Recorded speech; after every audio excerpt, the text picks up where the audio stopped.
நமக்கு ஒரு விசேஷத்தை ஆவிக்குரிய ஜெபாவி தேவை. நம்ம ஜெபிக்கிறோம், ஆனால் பூமிக்குரிய காரியங்களுக்காகவே அதிகமான பாரமுள்ளவர்களான ஒரு ஜெபமே நமக்குள் தாக்கத்தை உண்டு பண்ணுகிறது. வேலை, மனைவி, புருஷன், பிள்ளை, பிரச்சனை, துக்கம், தேவை, இப்படிதான் நம்ம நம்முடைய ஜெபங்களை என்ன செய்யறோம், நேரத்தை செலவழிக்கிறோம். அதுல கிடைக்காத பட்சத்தில் கண்ணீர், இப்படி பல போராட்டங்கள். ஒரு சிலர் மாத்திரமே ரட்சிப்பு, ஆவிக்குரிய அனுபவங்கள், இவைகளுக்காக என்ன செய்றாங்க, அழுது ஜெபிக்கிறாங்க. மத்தேயு 20ஆம் அதிகாரம் 20ஆம் வசனத்துல ஒரு தாய் தன் பிள்ளைகள் நிமித்தம் பண்ணுகிற வேண்டுதலை நாம் பார்க்கலாம். பாத்தீங்களா? செபுதேவனுடைய குமாரருடைய தாய். அப்படின்னா என்ன அர்த்தம்? செபுதேவனுடைய மனைவி தான் நிசிரா விண்ணப்பம் பண்றா. என்னுடைய சரியான அர்த்தம் என்னன்னா, யோவானுடைய யாக்கோபுடைய அம்மா, 2 பேரும் சீஷர்கள் ஆக போறாங்க. இப்போ அவங்க அம்மா சொல்றாங்க, என் பரலோகத்துல என் பிள்ளைங்க 2 பேரும் எங்க உட்காரணும்? சிங்காசனத்துல ஒருவன் வலது பாரிசத்திலும் ஒருவன் இடது பாரிசத்துல உட்கார நீர் என்ன செய்ய வேண்டும்? அருள். அதுதான் விண்ணப்பம். என் பிள்ளைகளுக்கு நல்ல சுகத்தை தரும், என் பிள்ளைகளுக்கு நீடித்த ஆயுசு நாட்களை தாரும், என் பிள்ளைகளுக்கு ஞானத்தை கொடும், அறிவை கொடும், புத்தியை கொடும், தெய்வீகத்தை கொடும். என்னெல்லாமோ நம்ம கேட்டு கிடக்கிறோம் இல்லையா? எதுக்கெல்லாமோ அழுகிறோம். ஒரு சட்டைக்காக அழுகிறவங்க இருக்காங்க, நல்ல ட்ரெஸ் இல்லைன்னு அழுகிறவங்க இருக்காங்க, நல்ல வீடு இல்லைன்னு அழுகிறவங்க இருக்கிறாங்க. இப்படி பலரும் பல விதங்கள்ல அழுதுகிட்டு இருக்கும்போது, விண்ணப்பம் பண்ணும்போது, இந்த தாயினுடைய விண்ணப்பம் என்னதே, என் பிள்ளைங்க 2 பேரும் பரலோக ராஜ்யத்துல சிங்காசனத்துல ஒருவன் வலது பக்கத்தில் உட்காரணும், ஒருவன். அப்படிப்பட்ட ஆவிக்குரிய ஒரு எதிர்பார்ப்பு. புருஷன் ரட்சிக்கப்படணும், மனைவி ரட்சிக்கப்படணும், குடும்பம் ரட்சிக்கப்படணும், பிள்ளைகள் அபிஷேகம் பண்ணப்படணும், ஆவிக்குரியவங்களா மாறணும், தெய்வீக சுகத்தில் என் குடும்பம் என்ன செய்யணும், நிக்கணும், வேறுபாட்டின் ஜீவியத்தை காத்துக்கொள்ளணும், பரிசுத்தவான்களா என் பிள்ளைங்கள் மாறணும், என் பிள்ளைங்க உண்மையுள்ளவர்களா இருக்கணும். இப்படி நம்முடைய ஜபங்கள் இருக்கா? இருக்கு. அது ஒரு 20% இருக்கும். மிச்சம் 80% எதுக்கு தான்? வீடு, வாசல், நிலம், சொத்து, சுகம், இதுதான். மற்ற 20 சும்மா கடைசி நேரத்தில் எல்லாம் சொல்லிட்டு நானும் என் குடும்பமும் வருகையில் என்ன செய்யணும், காணப்படணும். அது சும்மா அது மாமூலா எல்லாரும் சொல்லி கொடுத்த ஒரு மாமூல் பிரேயர். வருகைங்கிறது அப்படி பக்கத்து தெருல இருக்கு, வந்த உடனே போறதுக்கு, உடனே ஓடி போய் சேர்ந்துக்கிறதுக்கு, அப்படி அல்ல. அது ஒரு பெரிய ப்ராஜெக்ட். ஜோமனோ கத்திருந்த நாட்கள்ல நம்முடைய விண்ணப்பங்கள் ஆவிக்குரிய விண்ணப்பங்களா இருக்கணும். செபுதேவருடைய குமாருடைய தாயின் விண்ணப்பம் போல அப்படிப்பட்ட ஒரு ஜெப சிந்தை, அப்படிப்பட்ட ஒரு வாஞ்சை, அப்படிப்பட்ட ஒரு ஆவிக்குரிய தாகம், பரலோக ராஜ்யத்தை குறித்த ஒரு விண்ணப்பம், அப்படிப்பட்ட ஒரு ஜெப ஆவிய கத்திருந்த நாட்கள் நமக்கு தர முடியாது. ஜோமனுவோம். ஆண்டவரே, செபுதேவனுடைய குமாரனுடைய தாய், ஆண்டவரே, உம்முடைய சன்னிதானத்துல பிள்ளைகள் சிங்காசனத்துல வர வேண்டும் என்று விண்ணப்பம் பண்ணினாலே கர்த்தாவே, அப்படிப்பட்ட ஒரு விண்ணப்பத்தின் ஆவி கர்த்தாவே இந்த நாட்கள்ல எல்லாருக்கும் உண்டாக முடியாது ஜெபிக்கிற கர்த்தாவே. பிள்ளைகளுடைய ரட்சிப்பு, பிள்ளைகளுடைய ஆவிக்குரிய அனுபவம், பிள்ளைகளுடைய விசுவாசம், குடும்பத்தாருடைய பரிசுத்தம், ஆண்டவரே மகிமையிலே உம்மை சந்திக்கக்கூடிய ஒரு அனுபவம், ஆண்டவரே வருகைக்கு போக வேண்டும், இப்படிப்பட்ட கர்த்தாவே ஒரு வாஞ்சை தாகம், அப்படிப்பட்ட ஒரு ஜெபம், ஆண்டவரே ஜெப ஆவிய தெய்வம் தரும்படியாய் ஜெபிக்கிறோம். ஆண்டவரே, ஆவிக்குரிய சிந்தை உள்ளவர்களாய், அப்படிப்பட்ட ஜெபம் உள்ளவர்களாய் கர்த்தர் நம்மை மாற்ற முடியாய், உருவாக்க முடியாய். ஸ்தோத்திரம் பண்ணுவோம். இந்த நாட்கள் அதிகமாய் கர்த்தருடைய சமூகத்தில் தரித்திருக்கக்கூடிய ஒரு கிருபை வேணும். நம்முடைய பலவீனத்தினாலும் நம்முடைய வேலைகளின் நிமித்தமும் நாம் நம்முடைய காரியங்கள் ஜெபத்தை விட்டுறக்கூடாது. கர்த்தருடைய சமூகத்தை அதிகமாய் நாடணும். வேலை உண்டு, பலவீனங்கள் உண்டு, நமக்கு எல்லா விதமான போராட்டங்களும் உண்டு. இவைகளுக்கு மத்தியில் நாம் தேவ சமூகத்தை விட்டுறக்கூடாது. தானியேல் ரொம்ப பிஸியான ஒரு ஆள், ஆனால் அதே நேரத்தில் அவன் ஜபத்தில் கொஞ்சம் கூட குறைவில்லாமல் இருந்தான். தாவீது ஒரு பேரரசன், ஆனாலும் அந்தி சந்தி மத்தியான வேலைகளில் 7 நேரம் இப்படிலாம் அவன் ஜபிக்கிறத விட்டுவிடவே இல்லை. அதுபோல கத்திருந்த நாட்களில் நம்முடைய பலவீனங்கள், நம்முடைய வேலைகள், பழுகுள் மத்தியிலும் தெய்வ சமூகத்தில் காணப்பட நமக்கு கர்த்தர் உதவி செய்ய முடியாது. ஜெபம் ஆண்டவரே, எல்லாவற்றின் மத்தியில கர்த்தாவே நாங்கள் உம்முடைய சன்னிதானத்தில், உம்முடைய சன்னிதியில காணப்படுவதாக உதவி செய்கிறதாவே. ஆண்டவரே, என்ன வேலையாக இருந்தாலும், என்ன பலவீனமாக இருந்தாலும் உம்முடைய சமூகத்தை விட்டுறக்கூடாது. உம்முடைய சன்னிதியில கர்த்தாவே தரித்திருக்கத்தக்கதாக கிருபையினாலே ஜெபிக்கிறோம். ஆமாம், நம்முடைய விசுவாசிகள் வீடுகள், அவருடைய அறைகள் ஜெப வீடுகளாய், ஜெப அறைகளாய் மாற வேண்டும். அப்படிப்பட்ட ஒரு அனுபவம் வேணும். நம்முடைய வீடெல்லாம் ஜெப வீடுகளாய் மாறணும். எல்லாரும் வீட்டில் ஒவ்வொருவரையாவது கர்த்தர் ஜெப வீரர்களாய் என்ன செய்யணும்? மாற்றணும். தாயோ தகப்பனோ புருஷனோ மனைவியோ வாலிப பையனோ பிள்ளையோ சகோதரனோ சகோதரியோ யாராவது ஒரு ஆள் அந்த வீட்டில் ஜெப வீரனா என்ன செய்யணும்?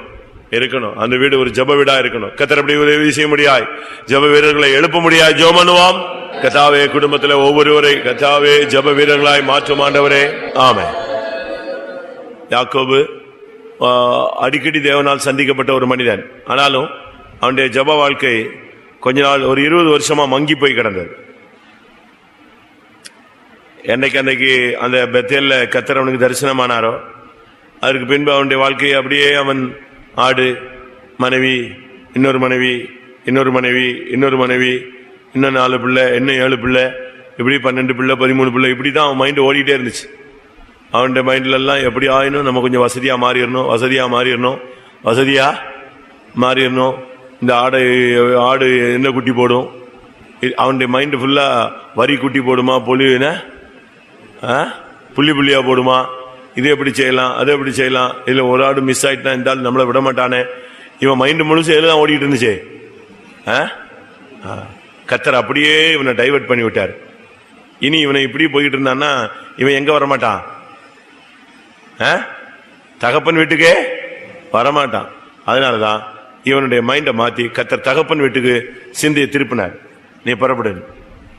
20 வருஷம் கழிச்சு அப்பதான் அவன் யோசிச்சான், ஐயோ தகப்பன் வீட்டுக்கு போனா தேவனுடைய வல்லமை இல்லாம ஆசீர்வாதம் இல்லாம நிச்சய முடியாது, போக முடியாது. அங்க யார் இருக்கா? ஏசா இருக்கான். இப்பதான் அவனுடைய மைண்டு கரெக்டா கிளியர் ஆயிடுச்சு. அதுபோல நம்முடைய ஆளுங்க பாருங்க, வேலை, பிசினஸ், பணம், வீடு, இது பாருங்க. ஒரு ஜபன்னா வரமாட்டான், கன்வென்ஷன் ஜபன்னா வரமாட்டான், கன்வென்ஷன் வேலைன்னா வரமாட்டான், ஒன்னும் வரமாட்டான். அவன் மைண்டு ஃபுல்லா இப்பதான் எங்கதான் ஓடிட்டு இருக்கு. இல்ல அப்படி நம்ம ஜபத்துக்கு போகட்டாலும் கன்வென்ஷன்ல போய் ஒரு 1 கோடி ரூபா கொடுத்துடணும் அப்படின்னா சம்பாதிக்கிறான். அப்படியே சம்பாதிக்கிறாங்க. ஒரு ஜபத்துக்கு போகட்டாலும் எப்படியாவது ஒரு 3 லட்ச ரூபா கொடுத்துடணும், 10 லட்ச ரூபா கொடுத்துடணும். அப்படியா? அப்ப அந்த மைண்டு இல்ல. இப்ப அவங்க மைண்டெல்லாம் இந்த யாக்கோபுடைய சிந்தையா மாறி போச்சு. ஃபுல்லா எங்க போனா எவ்வளவு கிடைக்கும், இங்க போனா எவ்வளவு, பிசினஸ் பண்ணா எவ்வளவு கிடைக்கும், அது கிடைக்கும், இது கிடைக்கும். பிரச்சனை வேற வழி இல்ல. ஃபீஸ் கட்டணும், வாடகை கட்டணும், கரண்ட் பில் கட்டணும், அப்படிதானே? தன்னை நம்பி இருக்கிற 4 பேருக்கு சோறு போடணும், குடும்பத்தில் சந்தோஷமா இருக்கணும், நல்லது கெட்டதெல்லாம் சொந்தக்காரன் வீட்டில் போய் என்ன செய்யணும், முன்னால நிற்கணும், அதுக்கு காசு வேணும், வண்டி வேணும், வண்டிக்கு டியூ கட்டணும், கார் வாங்கணும், காருக்கு டியூ கட்டணும். மைண்ட் ஃபுல்லா எங்க தான் ஓடிட்டே இருக்கு? யாக்கோபு தான் ஒரிஜினல் யாக்கோபு. அவன் தோத்து போயிடுவான் நம்ம ஆளுங்கள்ட்ட. நம்ம ஆளுங்க ஃபுல் மைண்ட். ஆனா கர்த்தர் என்ன பண்ணார் தெரியுமா? இவனுக்கு தகப்பனுடைய வீட்டை குறித்த ஒரு சிந்தையை கட்டளையிட்டார். நான் சொல்ல வந்த பாயிண்ட் அதுதான். அவனை டர்ன் பண்ணி விட்டார். அதுபோல நம்முடைய விசுவாசிகளை கர்த்தர் தான் டர்ன் பண்ணணும். அவனை போய் அவங்க அம்மா அப்பா எல்லாம் சொல்லிலாம் ஒண்ணுமே இல்லை. அவன் அம்மாவையும் மறந்துட்டான், அப்பாவையும் மறந்துட்டான். அவன் மைண்டு ஃபுல்லா இப்போ திரும்ப ஆதியாகமம் 30:25. அதான் இப்ப சொல்றேன், என்னை எங்க அனுப்பிடுங்க. நான் எங்க போனோம்? ஏன் ஸ்தானத்துக்கு போகணும். அப்ப எங்க இல்லை? அப்ப நீ இப்ப எங்க இல்லைன்னு அர்த்தம்? நீ எங்க இல்ல? நீ உன் ஸ்தானத்துல இல்ல. ஸ்தானத்தில் இல்லாத மனுஷன் யாரு? கோட்டை விட்டு அலைகிற குருவி. அப்ப 20 வருஷம் நீ குருவியாதான் சுத்திட்டு அலைகிற. யாக்கோபா இல்ல, உன் ஸ்தானத்துல இல்ல, நீ இருக்க வேண்டிய வீட்டுல இல்ல, தகப்பன் வீட்டுல இல்லாம தெரு தெருவா அலைகிற. இப்பனா ராகேல் யோசேப்பை பெற்ற பின் இவன் மைண்ட்ல வந்துச்சு, நம்ம எங்க போயிடலாம், நம்ம புறப்பட்டு நம்ம இடத்துக்கு போயிடலாம் அப்படி. அவன் லாபான் சாதாரண ஆள் கிடையாது. அவன் பார்த்தான், இப்ப நீ எதுக்கு போகணும், நீ இரு, உனக்கு என்ன வேணுமோ என்ன செய்யறேன், நானு செய்யறேன். 31ஆம் வசனம். திரும்பவும் மேய்த்து காய்ப்பேன். முடிஞ்சு போச்சா? திரும்பி வண்டி எங்க போட்டாங்க, ரிவர்ஸ் கேரு, திரும்ப அங்கதான் போய் நிக்குது. அவன் இவனை பார்த்தான், இவன் எப்படி தகப்பன் வீட்டுக்கு போவான், இவன் என்ன ஸ்தானத்துக்கு போறது, இவன் தான் மணி மைண்ட் ஆளாச்ச. உடனே பார்த்தா உனக்கு என்ன வேணும்னு கேளு, நான் உனக்கு என்ன செய்யறேன் தர்றேன். உடனே சொன்னா எனக்கு ஒன்றும் தர வேண்டாம், சொல்றபடி நீ செஞ்சீன்னா நெஞ்சிடலாம், திரும்ப நான் எங்கே உட்காந்துக்கிறேன், என் ஸ்தானத்துக்கே போல நான் திருப்பியும் குருவியாவே இருந்துக்கிறேன், எப்படி கூட்ட விட்டு அலைஞ்சிக்கிட்டு சுத்திட்டு அலையேன். உடனே அதுக்கு பிறகுதான் என்ன செஞ்சது, புள்ளி வரியெல்லாம் அதுக்கு பிறகுதான் என்ன செய்யுது டிசைன். இப்படியே திரும்பவும் அவனுடைய மைண்ட்ல பணம் தான். 43ஆம் வசனம், இவ்விதமாய் அந்த புருஷன் மிகவும் விருத்தி அடைந்து திரளான ஆடு, வேலைக்காரி, வேலைக்காரு, ஒட்டகம், கழுதை இதெல்லாம் உடையவனா நான். அவனுடைய மைண்ட்ல நல்லா வந்துச்சு, கொஞ்சம் எழுப்புதல் மாதிரி வந்தான். திரும்பிடலாம், ஜெபம் பண்ணிடுவோம், இனிமே வீடு எப்படி ஆயிடணும், நல்லா ஆயிடணும், விசுவாச வீடு மாதிரி இருக்கணும், ஜெபம் பண்ணணும், காலையில் ஒரு பாட்டு பாடணும், சாயங்காலம் ஒரு பாட்டு பாடணும், இனிமேல் நம்ம சண்டை போடக்கூடாது, நல்லா ஜெபம் பண்ணணும், ஒரு மனமாக குடும்ப ஜெபம் நடக்கணும், எல்லாம் இது இந்த சுத்திரி கூட்டத்தில் ஆகும். அதுக்குள்ள அவன் வந்துட்டான், லாபம் வந்துட்டான். ஏன் இதெல்லாம், உனக்கு என்ன வேணுமோ கேளு, நான் என்ன செய்றேன் தர்றேன். பிசாசு வந்து கேட்குறான், உலகத்தின் மகிமை உனக்கு என்ன வேணும், இன்னொரு வண்டி வேணுமா, இன்னும் கூட லோன் வாங்கி தரேன், உனக்கு நல்ல இடத்துல லோன் வாங்கி தரேன், குறைஞ்ச வட்டியில் என்ன செய்றேன் வாங்கி தரேன், இன்னும் உனக்கு வண்டி வீடு வாங்கி தரேன், லோன் போட்டு என்ன செய்ய வீட கட்டு, அதில் நீ ஒரு 15 வருஷம் சிக்கிக்கோ. இப்படித்தான் பிசாசு என்ன செய்யறான், நம்ம ஆளுங்களை மறுபடியும் ரொட்டேஷன்ல கொண்டு போய் விட்டுறான். அதே மாதிரிதான் இவன் போய் சிக்கனான். ஆனா கர்த்தர் அன்னைக்கு ஒரு தடவை அவனை சந்திச்சாரு, திரும்பவும் அவனை சந்திச்சாரு. 31ஆம் அதிகாரம் போதுமா? இப்ப 2வது கர்த்தர் அவன் என்ன செய்யறாரு, நீ கிளம்பு, இனிமே நீ இந்த ஆடு மாடு எல்லாம் உனக்கு என்ன இல்லை தேவையில்லை, நீ எங்க போலாம், தகப்பன் வீட்டுக்கு போகலாம், புறப்படு, அவ்வளவுதான். அப்பொழுது அது பிறகுதான் இவனுக்கு ஒரு வாஞ்சையே உண்டான். 31ஆம் அதிகாரம் 30ஆம் வசனம்,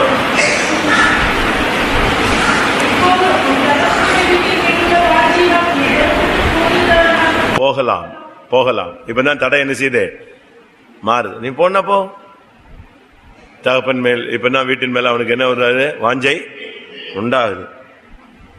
அதனால இப்ப நான் சொல்ல வந்த பாயிண்ட் என்னன்னா, நம்ம ஆளுங்க ஃபுல்லா டைவர்ட் ஆகி போயிட்டு இருக்காங்க.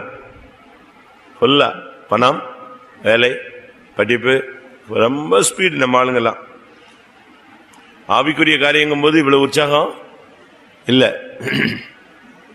ஒரு ஜபத்துக்கு போகணும்னா இவ்வளவு வரமாட்டான். இன்னைக்கு வந்து நாளைக்கு என்ட்ரன்ஸ் எக்ஸாம், சும்மா அவங்க பிள்ளைகளை கூப்பிட்டுட்டு எங்க ஓடுறான், மெட்ராஸுக்கு ஓடுது எல்லாம். ஏன்னா நாளைக்கு என்ட்ரன்ஸ் எக்ஸாம், எப்படியாவது போயிடணும். அதே இது கன்வென்ஷனுக்கு மெட்ராஸ் போனா அங்க எப்படிங்க போறது, அது எப்படி அங்கெல்லாம் இருக்க முடியுமா? ஆனா இன்னைக்கு எல்லாம் எங்க கிளம்புது சொல்லுங்க, இன்னைக்கு மட்டும் சென்னை, அதே சென்னை தான். அதாவது அந்த ஆவிக்குரிய தாகம் குறைஞ்சு போன ஒரு காலம். ஜெபம் பண்ணுவோம். யாக்கோபை சந்தித்து திருப்பின தேவன் நம்முடைய பிள்ளைகளையும் திருப்ப வேண்டும். அவங்க இப்படியே உலகம் உலகம் உலகம் உலகம்னு போய் கடைசியில சடுதியில சகாயம் என்று நெஞ்சிடக்கூடாது, நாசமாயிர கூடாது. அதனால கர்த்தர் அன்றைக்கு யாக்கோபை சந்தித்து பேசி அவனை எச்சரித்து அவனை உணர்த்தி அவனை ஆண்டவரே இழுத்து கொண்டு வந்த மாதிரி 20 வருஷம் கழிச்சு எழுதிட்டு வந்தார். அதுபோல உலகம், பணம், உலக ஐஸ்வர்யம், உலக கவலை, உலக காரியங்களை நோக்கி போய்கொண்டிருக்கிற நம்முடைய ஜனத்தை யாக்கோபை திருப்பின தேவன், யாக்கோபின் தேவன் நம்முடைய ஜனத்தின் தம்முடைய பக்கமாய் பிதாவின் வாசஸ்தலத்தை குறித்து, பிதாவின் வீட்டை குறித்து ஒரு சிந்தையை கொடுத்து திருப்பும்படியாக எல்லாரும் போராடி ஜெபம் பண்ணுவோம். ஆண்டவரே, யாக்கோபின் சிந்தை இன்றைக்கு சபைக்குள்ளே போராடுகிறதே கர்த்தாவே.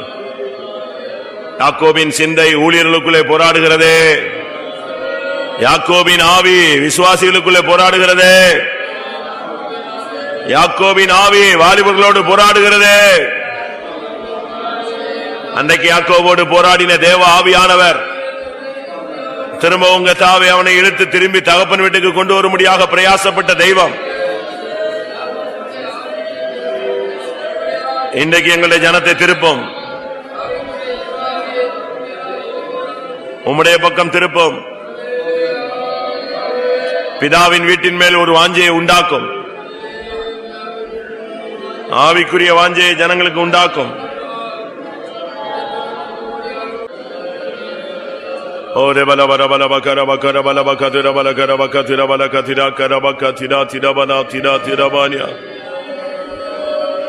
ஆண்டவரே, யாக்கோபு பாதை வருஷக்கணக்காய் உலக ஆசீர்வாதத்தை நாடி போனாலும் உலக கவலையில சிக்கி கொண்டாலும் இரக்கமுள்ள தேவன் அவனை சந்தித்தீரே, அவனை பிதாவின் வீட்டுக்கு திருப்பி அழைத்து கொண்டு வந்தீரே.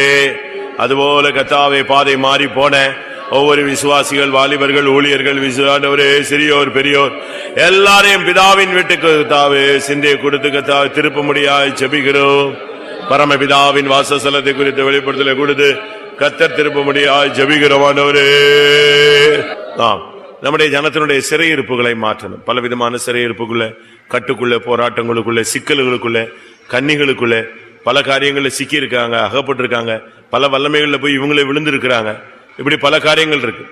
சங்கீதக்காரன் சொல்லுகிறான், தெக்கத்தி வெள்ளங்களை திருப்புகிறது போல எங்கள் சிறையிருப்பை திருப்பும். சீயோனின் சிறையிருப்பை திருப்பும் பொழுது நாங்கள் சொப்பனம் காண்கிறவர்கள் போல இருந்தோம். இப்படி நடக்குமா? ஆச்சரியமா இருந்தது. வாசிங்க 100.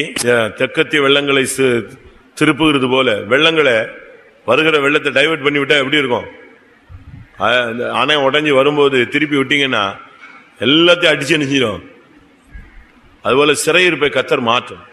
தெக்கத்தி வெள்ளங்களை திருப்புகிறது போல எங்கள் சிறையிருப்பை நீர் திருப்பும். அதனால கர்த்தர் இந்த நாட்களில் சிறையிருப்பை மாற்றணும். சிறையிருப்பை மாற்றும் பொழுது, சிறையிலிருந்து பேதுருவை வெளியே கொண்டு வந்த போது அவன் எப்படி நினைச்சான்? தரிசனம் காண்கிறது போலதான் கண்டான். அவனுக்கு விடுதலை கிடைச்சதை நம்பவே ஏதோ ஒரு சொப்பனம் அப்படின்னா. வாசிங்க அப்போஸ்தலர் 12ஆம் அதிகாரம்.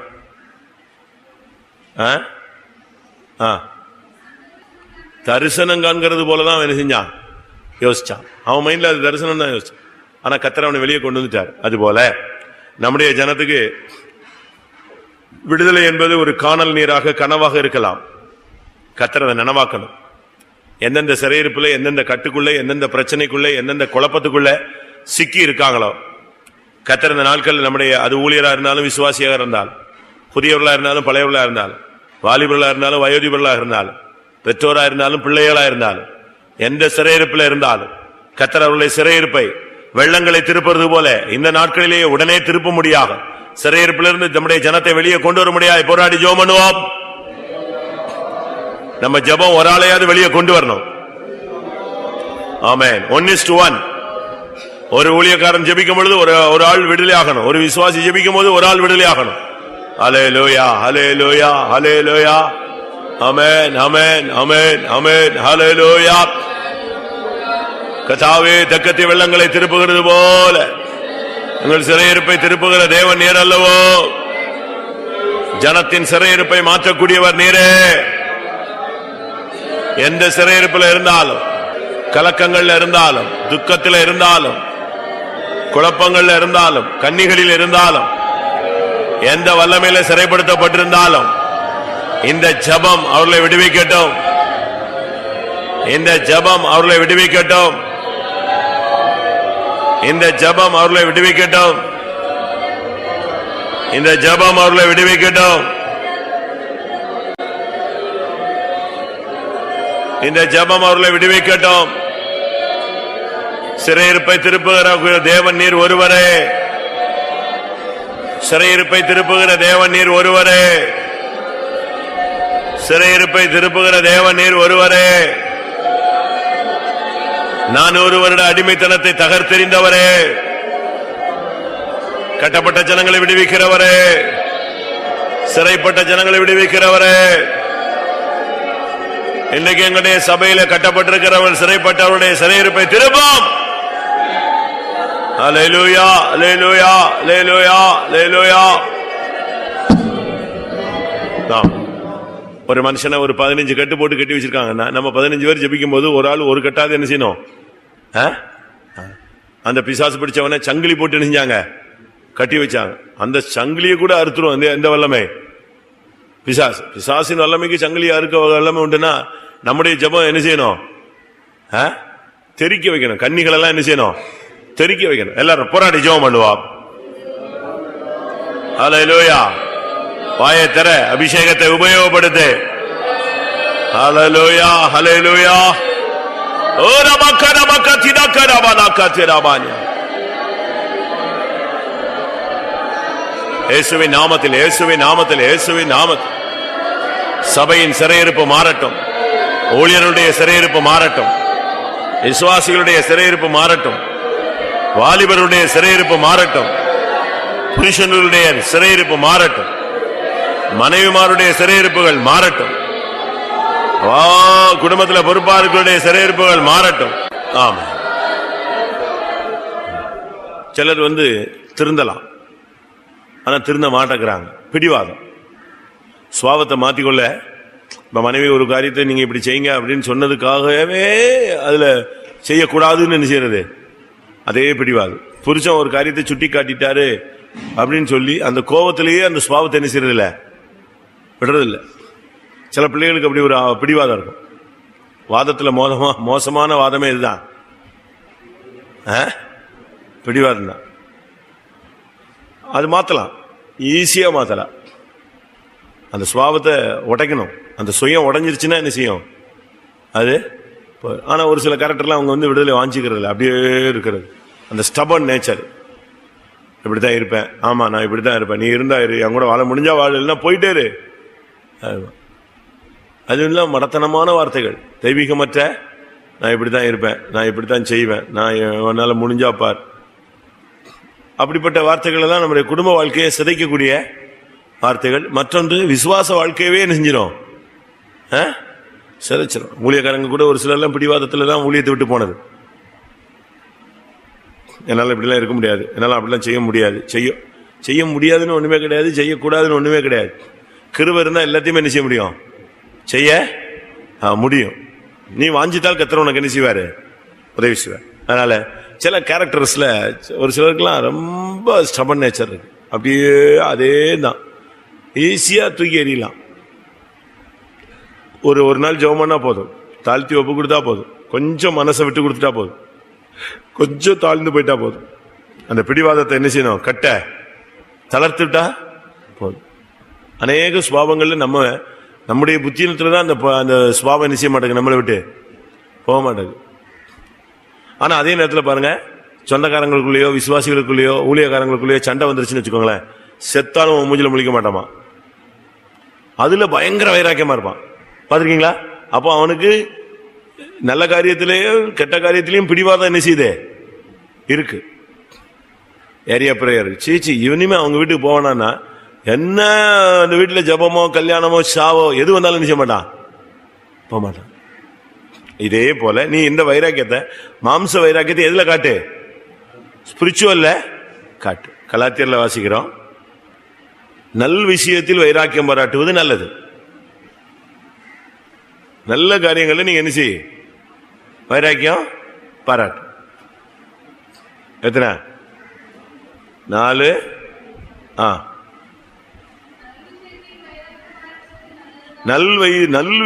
நல்ல விஷயத்துல வைராக்கியம் பாராட்டு. மாம்சீக காரியங்கள் என்ன செய்யாங்க, வைராக்கியம். மன்னிப்பு கேட்க மாட்டேன், அவன் மூஞ்சில முழிக்க மாட்டேன், சாவு கூட போக மாட்டேன், அப்படி ஒரு கூட்டம் எனக்கு சேவை தேவையில்லை, அந்த ஊழியக்காரர் முகத்துல பார்க்க மாட்டேன், அந்த ஊழியக்காரர் இருக்கிற வரைக்கும் நான் என்ன செய்ய மாட்டேன், கோயிலுக்கு போகவே மாட்டேன். அந்த ஊழியக்காரர் பரலோகத்துக்கு வருவாரு, என்ன பண்றது, நீயும் பரலோகத்துக்கு போக மாட்டியா சொல்லுங்க? இல்ல 2 பேருமே நரகத்துக்கு போயிட்டீங்க, என்ன பண்றது? நான் நரகத்துல இருக்க முடியாது, அந்த ஆள் வந்துட்டாருன்னு சொல்லுவியா? சொல்லுங்க. இந்த உலகத்துல சேர்ந்து வாழ முடியாதவன்லாம் நரகத்துல சேர்ந்து வாழ போறான், அப்படித்தானே? இந்த உலகத்துல சேர்ந்து வாழ முடியாதவர்கள் எங்க போய் சேர்ந்து வாழ போறாங்க? நரகத்துல சேர்ந்தானே வாழணும். என்ன உங்களுக்கு புரியுதா புரியலையா? இங்கே மனைவியோட வாழ முடியல, புருஷனோடு வாழ முடியல, பெற்றோரோடு வாழ முடியல, மாமனார் மாமியாரோடு வாழ முடியல, யாரோடும் சேர்ந்து வாழ முடியல. அந்த பஸ் சரியில்லை, இந்த ஊழியக்காரன் சரியில்லை, அவன் சரியில்லை, இவன் சரியில்லை, ரைட். இதெல்லாம் லிஸ்ட் எல்லாம் கிளியர் ஆயிடுச்சு, உன் லைஃப் முடிஞ்சு போச்சு. எங்க போய் வாழ போற? நீ சொன்ன குற்றச்சாட்டுகள்லாம் உண்மையா இருந்து நீ அவங்கள விட்டு பிரிஞ்சு அவங்கள அதே மாதிரி ஜீவிச்சிருந்தா நீங்க எல்லாரும் சேர்ந்து எங்க போயிருவீங்க? அருமையான ஒரு தேசம், போனால் திரும்பி வராத தேசம், அப்படித்தானே இருக்கு வசனம். போனால் திரும்பி வராத தேசம், மரணாந்தகார தேசம், ஒளி இல்லாத தேசம், இருண்ட தேசம். வாசிங்க. அங்க போய் சேர்ந்து கட்டி பிடிச்சிட்டு வர போறியா? நரகத்துல போய் கட்டி பிடிச்சிக்க வேண்டியான், பாதாளத்துல அக்னியில. அந்த தேசத்துக்கு 4 பேர் இருக்கு. அது கானான் தேசம் அல்ல. என்ன தேசம்? ஒளியையும் இருளாக்கும் தேசம். ஒளியை இருளாக்கும் தேசம், மரணாந்தகாரமான தேசம், போனால் திரும்பி வராத தேசம். அந்த தேசத்துல போய் ஒன்னா இருக்க போறீங்களா? ஒரு சண்டே ஸ்கூல் ப்ரோக்ராம்ல போட்டாங்க. கேயாசி, யூதாசு இவங்க எல்லாம் எங்க சந்திக்கிறாங்க?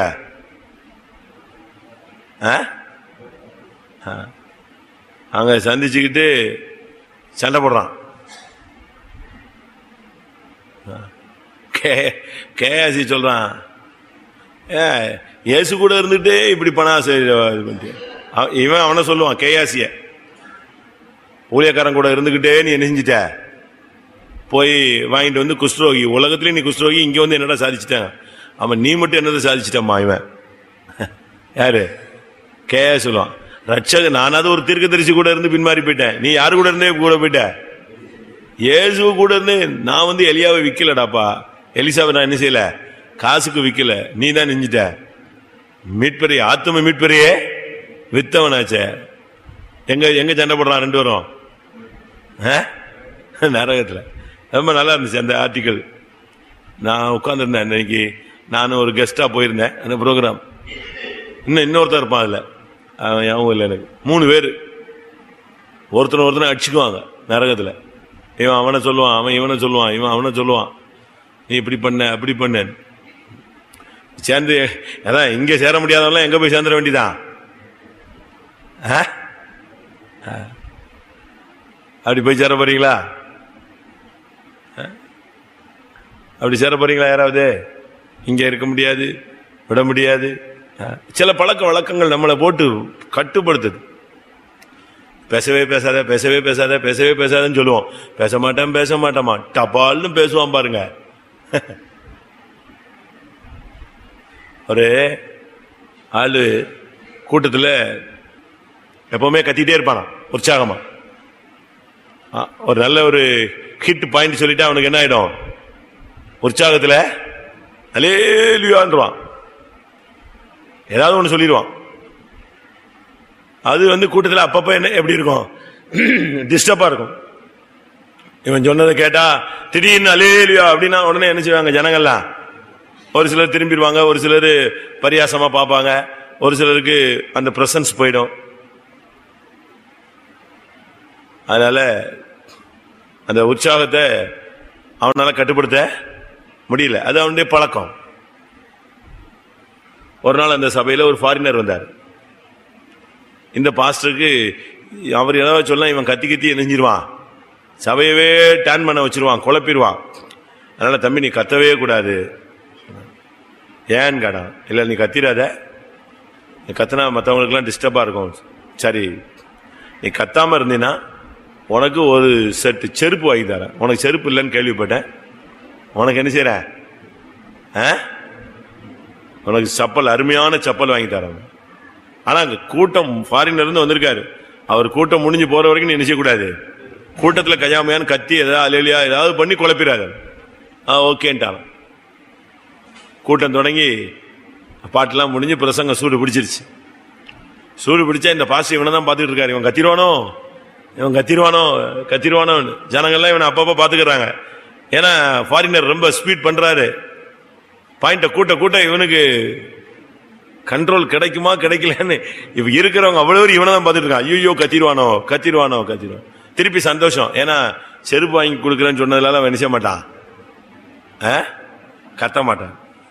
என்ன 5 நிமிஷம் ஆச்சு, உச்சகட்ட பிரசங்கம் வந்துருச்சு, ஏசு வருகிறார் அப்படின்னு ஒரு ஹிட் வந்த உடனே இவன் சொன்னா செருப்பு கிடைச்சாலும் சரி செருப்பு கிடைக்காவிட்டாலும் அல்லேலூயான்ட்டான். அது வரைக்கும் ஒழுங்கா விட்டு இருந்தா கூட அல்லேலூயா சொல்லிட்டு இருப்பான். இப்ப அவனை செருப்பு இருப்புன்னு சொல்லி விட்ட உடனே அவன் எங்க வந்துட்டான்? செருப்பு கிடைச்சாலும் சரி செருப்பு கிடைக்காவிட்டாலும் சரி அல்லேலூயான்ட்டான். அது அவனுடைய பழக்கம், அவனால மாத்த